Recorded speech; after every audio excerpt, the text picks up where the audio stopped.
자, 의인의 이름으로 의인을 대접하는 자는 의인의 상을 받는다. 선지자의 이름으로 선지자를 대접한 자는 선지자의 상을 받는다 기록하고 있어요. 그러니까 바울뿐만 아니라 바울과 함께 있던 동역자들도 똑같이 거기에 상이 있다는 거예요. 한 사람에게만 있는 게 아닙니다. 함께 동참하고 함께 있던 모든 사람에게 똑같이 하나면 상이 있다는 거예요. 그러니까 우리가 얼마든지 상급 받기 위해서 우리가 일을 하려면 얼마든지 할 수 있습니다. 주의 종만 받고 직분자만 뭐 상급 받는다. 결코 아닙니다. 누구나 다 하나님의 자녀로서 자기에게 맡겨진 일을 하나하나 감당해 나가면 똑같이 하늘나라 상급을 받는 겁니다. 그래서 그리스도 안에서 우리 동역자인 우르바노와 나의 사랑하는 수다고에게 문안하라. 그러니까 바울은 동역자라 그랬어요. 우르바노에게. 나의 사랑하는 수다고. 그만큼 같이 도와서 일을 했다는 거예요. 그러니까 그들에게도 똑같은 상급이 주어진다는 거죠. 10절을 봅니다. 그리스도 안에서 인정함을 받은 아벨레에게 문안하라. 이 아벨레는 그리스도 안에서 인정받은 사람입니다. 그의 신앙의 진실성, 강직함을 인정받고 지식과 판단, 용기와 인내를 다 인정받았어요. 그리스도 안에서 인정받는 생활이 바로 복된 생활입니다. 아무리 굉장한 일을 한다 해도 그리스도 안에서 인정을 받지 못한다는 건 슬픈 일이에요. 여기 인정함을 받는다는 것은 인정된, 연단된 시험하여 인정을 받는 것을 얘기해요. 그러니까 바울은 아벨레에 대해 그리스도 안에서 인정받은 자. 이 아벨레는 극심한 시련 가운데 연단을 받은 자입니다. 그는 자신에게 임한 그 믿음, 저 시련을 믿음으로 극복하고 교회에 많은 봉사하고 그로 인해 교회로부터 신임을 받은 자예요. 어려운 시험을 당할 때 믿음으로 잘 이긴 자입니다.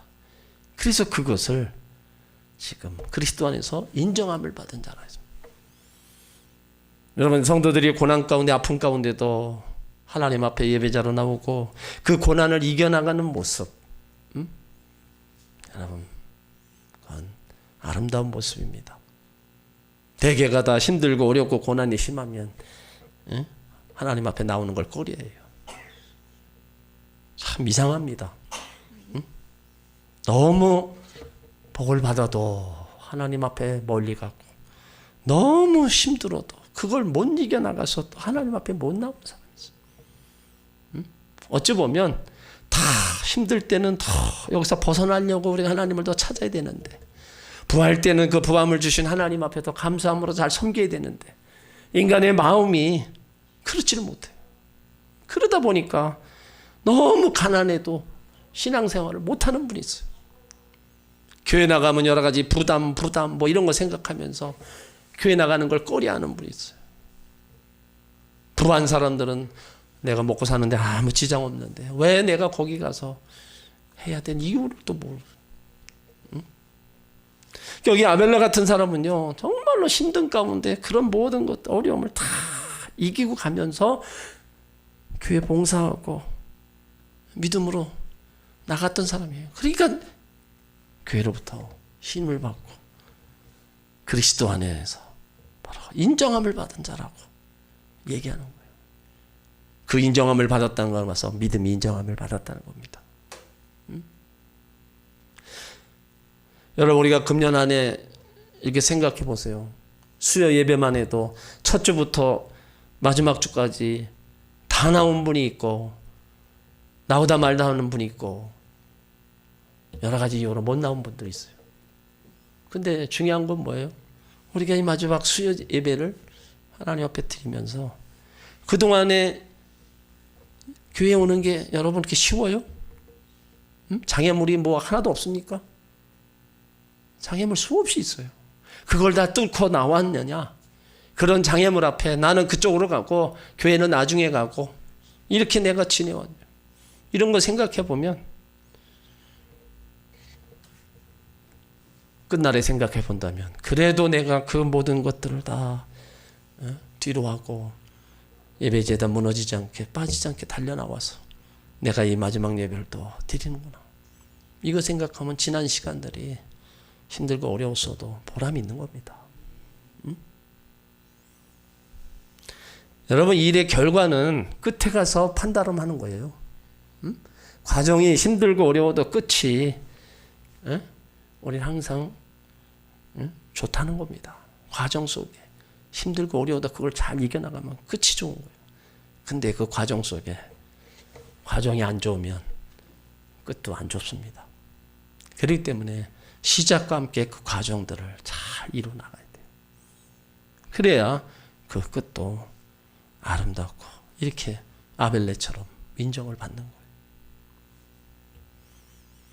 여러분 모두가 다 그리스도 안에서 인정함을 받는 성도들 되시길 바랍니다. 하나님도 인정하고 옆에 성도도 인정하고 담임 목사도 인정하는 그런 믿음의 성도들이 되시길 바랍니다.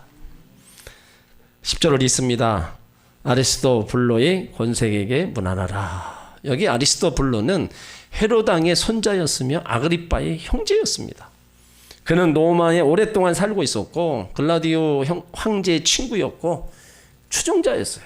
그는 기독교인은 아니었지만 그가 죽은 다음에 집안의 모든 속한 사람들은 다른 황제 집안에 귀속되어 그들의 신분은 유지되었어요. 그리고 그 집안 사람들 다 아리스토블로 권속으로 불려지게 되었습니다. 그런데 그 권속들 가운데 포함된 일꾼들, 노예들, 거기에서 그리스도인들이 생겼다는 거죠. 그래서 그들에게 지금 문안하고 있는 거예요. 자, 11절 있습니다. 내 친척 헤로디온에게 문안하라. 헤로디온은 바울의 친척이라고 한 것은 실제 친척이라고 얘기한 것보다는 안드로니고처럼 유대인으로서 친밀한 관계가 있던 자라는 거예요. 바울은 이방 선교에도 집중했지만 당시 자신이 적대지했던 자기 동조 유대인에 대해서도 간절한 마음을 가지고 있었어요. 그 중에서도 기독교인에 대해 헌신하는 사람들에게 깊은 애정을 갖고 있었던 겁니다. 그러니까 여기 헤로디온도 바로 그렇게 기독교인에 대해 헌신하는 그 사람, 거기에 애정을 갖고 있어서 문안하고 있는 거예요. 그 다음에 11절에 나기수 권속 중 주 안에 있는 자들에게 문안하라. 나기수는 티베리우스 황제의 노예로 있다가 해방된 자로서 곤모 술수가 능하고 극강 무도한 부자였습니다. 그는 글라디우스 황제 치하에서 권력을 휘두르었고 네로 황제가 즉위한 뒤 네로 황제의 모친 아그리피나의 미움을 사서 그녀의 명령에 의해서 처형됩니다. 그가 죽은 이후 그의 재산은 몰수되고 그의 노예들은 황제의 소유가 다 되었고 황제의 가문이 다른 소유물과 구별하기 위해서 나기수에게 속한 모든 노예들에게 나기수에게 속한 자들이라는 의미로 바로 나르기시아라는 명령에 명칭을 붙였다고 얘기하고 있어요. 그러니까 나기수는 기독교인은 아니었지만 그의 권속 중 일부 또 노예들이 그리스도인들이 되었다는 거예요. 그래서 바울은 그들에게 지금 문안하고 있는 겁니다. 그러니까 신분과 상관없이 구원받아 헌신된 자들에게 특별한 관심과 사랑을 가지고 있었던 거예요. 그 한 사람도 놓치지 않는 겁니다. 자, 12절에 주 안에서 수고한 두루베나와 두루보사에게 문안하라. 두루베나나 두루보사는 어근이 같은 것으로 보아 쌍둥이 자매인 것으로 보아요. 근데 그들의 이름의 뜻은 화사하다, 우아하다는 것으로 보아 귀족 집안의 자녀들입니다. 그러니까 바울은 그들에게 주 안에서 수고한 자들이라고 얘기하고 있어요. 귀족적인 풍요로운 생활에 안주하지 않고 열심히 신앙생활하면서 헌신했던 겁니다.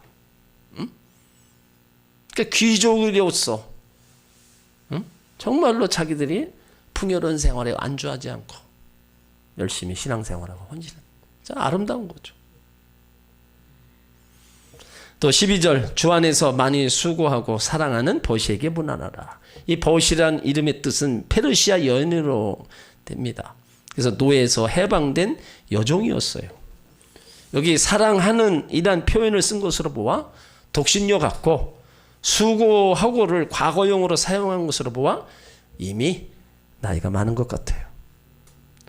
그가 어려운 처지에서도 믿음을 생활을 잘하고 교회를 위해 헌신했던 과거를 기억하고 문안하고 있는 겁니다. 그리고 13절, 주 안에서 택하심을 입은 누포와 그 어머니에게 문안하라. 그 어머니는 곧 내 어머니니라. 누포와 그 어머니에게 문안하라. 누포는 마가복음 15장 21절에 나오는 구레네 시몬의 아들입니다. 구레네 시몬은 예수님 십자가를 대신 짊어지고 간 사람이에요. 억지로라도 십자가를 지고 갔지만 그 일로 인해서 아들과 부인이 복을 받았습니다. 그가 억지로 십자가 지고 갈 때 예수님이 하나님의 아들임을 알았고 그때부터 믿고 가족까지도 다 구원받았어요. 여기 억지로 십자가를 진 구레네 시몬에게서 우리가 느끼는 것이 있어야 됩니다. 우리도 억지로라도 주의 복음의 사역에 참여해야 됩니다.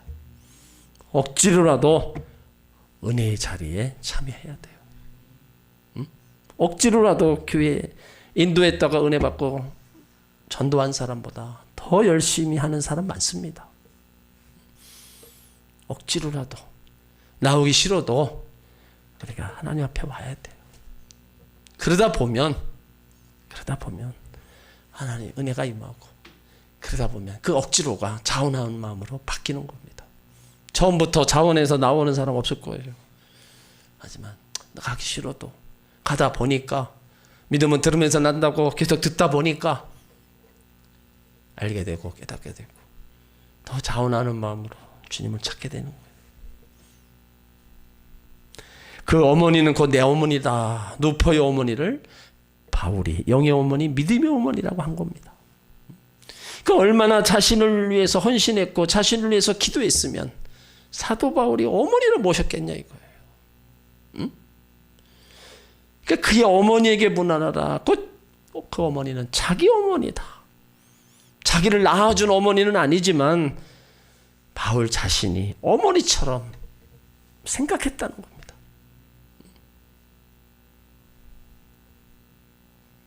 바울이 그렇게 생각한 것은 누포의 어머니가 바울을 지극히 돌봐줬다는 거예요.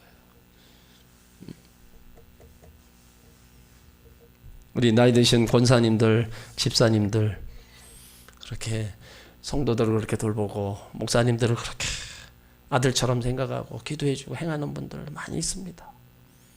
그러니까 그런 모습을 볼 때는 오늘 바울처럼 그런 마음이 드는 거예요. 자신도 자기 어머니처럼 그렇게 생각하는 거예요. 그러니까 누포의 어머니가 생각할 때 바울이 가족을 떠나 외로운 처지에 있는 것을 알고 친아들처럼 생각하고 따뜻하게 보살펴주는. 그래서 바울은 그녀를 자기 어머니처럼 여긴 겁니다. 그리고 누포의 그 어머니에 대해서 주 안에서 택하심을 입은 자라 얘기하고 있어요. 여기 택하심을 입은 자라는 것은 그리스도인 가운데 선택된 신앙과 헌신의 특별한 사람이라는 거예요. 그러니까 바울은 누포와 그 어머니 특별한 신앙과 헌신을 잘 알고 있었기 때문에 바로 이런 친송을 보내고 있는 거예요. 주 안에서 택하심을 입은 누포와 그 어머니에게 문안하라. 그 어머니는 곧 내 어머니다. 자, 14절을 읽습니다. 아순 그리스도와 블레곤과 허메와 바르도바와 허마와 및 그들과 함께 있는 형제들에게 문안하라. 여기 이들의 이름은요, 혈연적 관계에 있는 사람들이 아니라 가정교회를 이루고 있는 공동체의 일원인들이에요. 이들은 모두 노예이거나 노예에서 해방된 자라서 노예 계급에 속한 그리스도인들이고 일정한 지역에 거주하면서 동일한 직업에 종사하는 자들로 보여진다는 거죠. 그러니까 그들의 이름을 다 불러가면서 또 문안하고. 그리고 15절 빌돌로고와 율리아와 또 네데오와 그 자매와 올름바와 저와 함께 있는 모든 성도에게 문안하라. 여기 빌돌로고와 율리아는 황제 가문 묘비에 나타나는 이름이고 황제 가문 노예들에게서 많이 나타나는 이름이에요. 그런 점으로 보면 이 두 사람은 황제 가문 노예 출신으로서 부부이거나 온누이인 것으로 추측되는 겁니다. 그리고 네레오와 그의 자매는 빌롤로고와 율리와의 딸일 가능성이 있다는 거죠. 그리고 울름바는 전 로마 제국의 흔한 이름입니다. 그러니까 그들과 함께 있는 모든 성도, 가정교회 일원들, 그 사람들에게 다 문안하고 있다. 16절 너희가 거룩하게 입맞춤으로 서로 문안하라. 그리스도 모든 교회가 다 너희에게 문안하느니라. 거룩하게 입맞춤하라. 그때 사람들의 인사법입니다. 우리나라에 뭐 악수나 하죠. 외국은 남녀도 다 안고 인사해요. 그래서 볼과 볼을 맞추면서 입맞춤이 그들의 인사 모습입니다. 그러니까 거룩하게 입맞추라는 것은 신앙 안에서 거룩한 교제를 끊지 말라는 겁니다. 서로 문안하라. 내가 문안 받으려고 하지 말고 먼저 가서 문안하라는 거예요. 모든 교회가 다 그들에게 문안하라 했습니다. 그리스도의 모든 교회, 바울의 사역에 세운 이방 교회들, 그들의 교회가 친밀감을 유지했어요. 그리고 일체감을 가지고 있음을 의사로 인사함으로써 전달하고 있는 겁니다. 저는 이 로마서 16장을 보면서 우리 교회가 목사의 설교를 들으러 오는가 여기에 있는 것이 아닙니다. 교회에 많은 사람들이 교회에 이렇게 오고 함께 신앙생활할 수 있는 그 원동력은 자발적으로 복음을 전하는 거 이것도 있어야 되고요. 다른 사람을 돌아보아 헌신하는 그 마음도 있어야 된다는 거예요. 결코 담임 목사 혼자서 교회가 성장하고 교회가 아름답게 만들어간다. 결코 아닙니다. 거기에 함께하는 동역자들이 있어야 되는 거예요. 구역자님들이 구역장 일을 잘 또 감당해 나가고 권사님들이 믿음의 권사님으로서 기도의 어머니로서 그 일들을 잘 감당해 나가면 여러분 그것이 교회가 든든히 서가는 거예요. 그리고 본인 신앙도 그렇게 서가는 겁니다. 하나님이 우리의 헌신을 기뻐하시는 교회 안에 헌신을 위해 애쓰는 사람이 있다면 우리는 그들을 격려하고 함께 해야 됩니다. 교회는 친교단체가 아닙니다. 구원받은 사람들이 그 은혜 앞에 감동을 잊고 내가 하나님의 자녀가 되었다는 것과 내가 하나님의 일에 쓰임받고 있다는 것을 감사하게 생각해야 돼요. 그리고 거기에다 내 삶을 올인하는 열정이 일어나는 현장에 바로 능력이 있는 교회가 되는 겁니다. 바울과 함께 했던 동역자들, 어쩌면 이 땅에 많은 것들을 빼앗겼던 분들입니다. 그럼에도 불구하고 바울과 함께 한 생을 변함없이 아름다운 동행의 길을 걸어갔어요. 여러분, 얼마나 아름답습니까? 우리 인생이 끝이 우리도 이래야 돼요. 하나님 사역을 위해서, 하나님 나라를 위해서 이렇게 함께 달려가고 그 이름이 생명책에 기록되고 그 이름이 또 모두에게 볼 수 있는 그 아름다운 우리의 모습, 얼마나 아름다우냐 이거예요. 세상 사람들도 세상에서 자기에게 주어진 일에 목숨을 걸고 그 일들을 감당하는 사람이 있는데, 그 썩을 것을 위해서도 그렇게 하는 사람이 있는데, 왜 우리는 하나님 나라, 영원한 하나님 나라의 백성답게 왜 주를 위해서 나가는 우리의 헌신, 이런 게 왜 없냐 이거죠. 여기 이런 믿음의 사람들을 보면서 우리도 남은 여생을 우리도 이렇게 살아가야 되지 않겠냐 이거죠. 결국은 다 땅에서 떠날 존재들인데 떠나서 하나님 앞에 갔을 때 우리는 부끄러움 없는 사람이 되어야 됩니다. 너 뭐 하다 왔냐 물어보면은 할 말이 있어야 되잖아요. 응? 뭐 하다 왔냐 할 말이 있어야 되잖아요. 응? 그래도 하나님 나라를 위해서 문대 교회를 위해서 뭔가를 하다 왔습니다. 조그만 거 뭐라도 우리는 얘기할 수 있어야 된다는 거예요. 오늘 바울의 동역자들은 주님의 복음을 위해 자신을 완전히 내려놓았던 사람들입니다.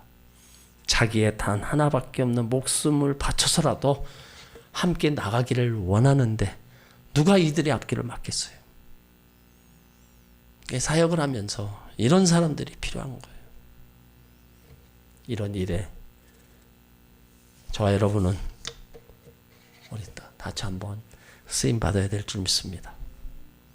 부디 사람의 일을 하는 동역자가 아니라 하나님의 일을 함께하는 하나님의 동역자들이 되시길 바랍니다. 하나님의 주신 은혜를 따라 동역하시기 바랍니다. 예수 그리스도의 터 위에 세운 동역을 하시기 바랍니다. 그리고 하나님의 상 주심을 믿고 끝까지 충성하며 헌신하며 달려가시기 바랍니다. 이것은 나와 하나님과의 일이에요. 내 일도 아닙니다. 주의 일입니다. 지상교회 모두 불완전합니다. 그럼에도 불구하고 하나님 나라 한 목적을 가진 공동체라는 거예요. 그거 생각하면서 우리가 서로 관용하고 포용하고 교제로 견고한 교회로 우리가 만들어 가야 됩니다. 오로지 주의 일에만 우리가 한 마음 먹고 달려가야 돼요. 오늘 여기 한 사람 한 사람 이름을 부르는 바울의 마음이 어떻겠어요? 정말 감사했을 겁니다. 정말 감사했을 거예요. 그리고 이들에게 똑같이 상급이 내게만 아니라 나와 함께 모든 자에게도 상급이 있을 거다. 고백한 것처럼 이들에게도 똑같이 주어질 겁니다. 이 땅에서 삶이 우리는 그렇게 많지가 않아요. 그렇다면 우리가 주님 앞에 섰을 때 부끄러움 없는 그런 하나님의 자녀로 우리가 달려가야 됩니다. 더 이상 하나님과 멀어져서는 안 됩니다. 그 어떤 이유로도 하나님과 멀어져서는 안 돼요. 하나님이 주신 은혜를 생각하면서 우리는 힘을 다해서 맡겨진 직분을 위해 달려가야 됩니다. 그렇다면 하나님 나라의 아름다운 생명책에 우리의 이름도 기록되고 또 하나님이 주시는 상급과 면류관을 받아 누리게 될 줄 믿습니다.